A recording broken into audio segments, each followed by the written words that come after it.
अस्सलामुअलैकुम बच्चों, कैसे हैं आप सब। उम्मीद करती हूँ खैरियत से होंगे। आज हम पढ़ेंगे माहौल का मुताला, सबक मस्कन से गांव बस्तियाँ। तो आज का हमारा टॉपिक है मस्कन, दूसरा टॉपिक है आर्जी खेमा जनी और तीसरा टॉपिक है गांव बस्तियाँ। मस्कन। पांचवें सबक में हमने देखा कि ताकतवर इंसान बिलखुसूस गारों में बसते थे। उस ज़माने में यूरोप की आबो हवा मुंजमद कर देने की हद तक सर्द थी। अलाव का इस्तेमाल करने और खाल के कपड़े पहनने की वजह से वो अपने आप को सर्दी से महफूज रखते थे, लेकिन इतना ही काफ़ी नहीं था। इसलिए वो गारों के अंदरूनी हिस्से में जानवरों की खालों से गर्म खेमे बनाते थे। ज़रूरत के मुताबिक उन्होंने खुली जगह में भी झोपड़ियाँ बनाई। क्या पढ़ा हमने कि ताकतवर इंसान कहाँ पर बसते थे, गारों में बसते थे, और उस ज़माने में यूरोप की आबो हवा कैसी थी, मुंजमद कर देने की हद तक सर्दी थी, बहुत ज़्यादा सर्दी थी।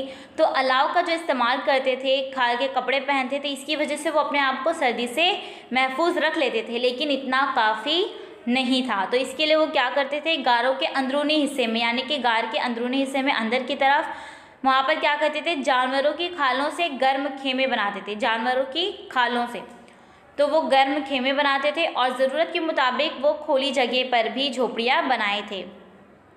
यहाँ पर आपको तस्वीर में नज़र आ रहा है ताकतवर इंसान का फ्रांस में एक गार के अंदरूनी हिस्से में 2 कमरों पर मुश्तमिल बनाया हुआ गर्म खेमा। जो यहाँ पर हम पढ़ रहे हैं कि वो अंदरूनी हिस्से में जानवरों की खालों से गर्म खेमे बनाते थे, तो वहाँ पर उसकी तस्वीर नज़र आ रही है। उसके बाद हमारा दूसरा टॉपिक है आर्जी खेमा जनी। पत्थर के वुस्ता ज़माने के अक्लमंद इंसानों के ग्रोह ने दुनिया भर में बस्तियां बसाई थी। पत्थर के वुस्ता ज़माने में आबो हवा गर्म होने लगी थी, हर तरफ माहौल में तब्दीलियां होने लगी थी। इसकी वजह से पत्थर के वुस्ता ज़माने के अक्लमंद इंसान के ग़िज़ाई तौर तरीक़ों में भी तब्दीली होने लगी थी। बहुत बड़े पैमाने पर होने वाले शिकार और माहौल की तब्दीली की वजह से पत्थर के वुस्ता ज़माने तक मैमूथ जैसे इंतहाई बड़े डेल डोल के जानदार नीस्तो नाबूद होने लगे थे। इसलिए अक्लमंद इंसान शिकार के साथ साथ बड़े पैमाने पर माहीगिरी करने लगा था। अब उनका ज़्यादातर इन्हिसार जंगली सूअर, हिरन, पहाड़ी बकरियों और भेड़ियों जैसे छोटे जानवरों के शिकार पर था। क्या बता रहे हैं यहाँ पर आपको कि पत्थर के वुस्ता ज़माने के अक्लमंद इंसानों के ग्रोह ने दुनिया भर में बस्तियाँ बसाई थी। पत्थर के वुस्ता ज़माने में आबो हवा कैसी होने लगी थी, आबो हवा गर्म होने लगी थी। हम पहले पढ़े कि वहाँ पर बहुत सर्दी थी, है ना। तो अब क्या हो रहा था, धीरे धीरे पत्थर के वुस्ता ज़माने में आबो हवा गर्म होने लगी थी और हर तरफ माहौल में तब्दीलियाँ आने लगी थी, होने लगी थी। इसकी वजह से पत्थर के वुस्ता ज़माने के अक्लमंद इंसान के ग़िज़ाई तौर तरीक़ों में भी तब्दीलियाँ होने लगी थी। जब माहौल बदल रहा था, है ना, आबो हवा बदल रही थी, और उसी के साथ साथ अक्लमंद इंसान के ग़िज़ाई तौर तरीके भी बदल गए थे, तब्दीली होने लगी थी। बहुत बड़े पैमाने पर होने वाले शिकार और माहौल की तब्दीली की वजह से पत्थर के वुस्ता ज़माने तक मैमूथ जैसे इंतहाई बड़े डेल डोल के जानदार नीस्तो नाबूद होने लगे थे।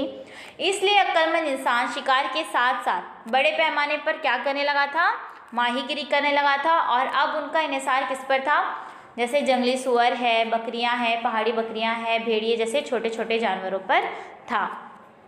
बदले हुए ग़िज़ाई तरीके की वजह से अक्लमंद इंसान के ग्रोह भटकते हुए दूर दराज के मुल्कों तक जा सकते थे। बदलती हुई आबो हवा के मुताबिक वो अलग अलग मुकामात पर आर्जी तौर पर बस्ती बनाकर रहते थे। तरह तरह के आबो हवा के लिहाज से वो फसल की कटाई, फलों और जड़ी बूटियों की ज़ख़ीरा अंदोज़ी के काम भी करते थे।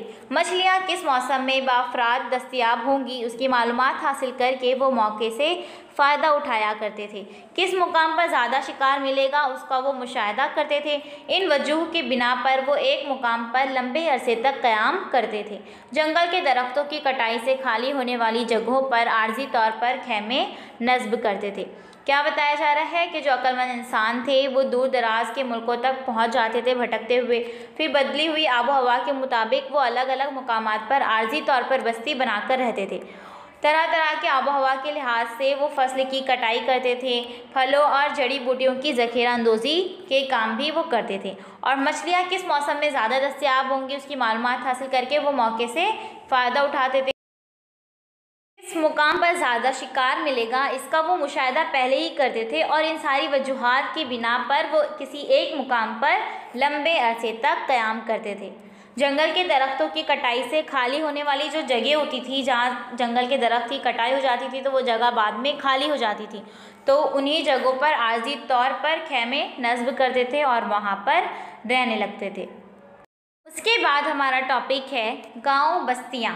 पत्थर के जदीद ज़माने में इंसान की तर्ज़ ज़िंदगी पत्थर के कदीम ज़माने और पत्थर के वस्ता ज़माने की तर्ज़ ज़िंदगी से मुकम्मल तौर पर मुख्तलिफ थी, बिल्कुल अलग थी। इस दौर में इंसान अनाज पैदा करने वाला बन गया था। खेती बाड़ी की इब्तिदा पत्थर के जदीद ज़माने की तहज़ीब की खुसूसियत है।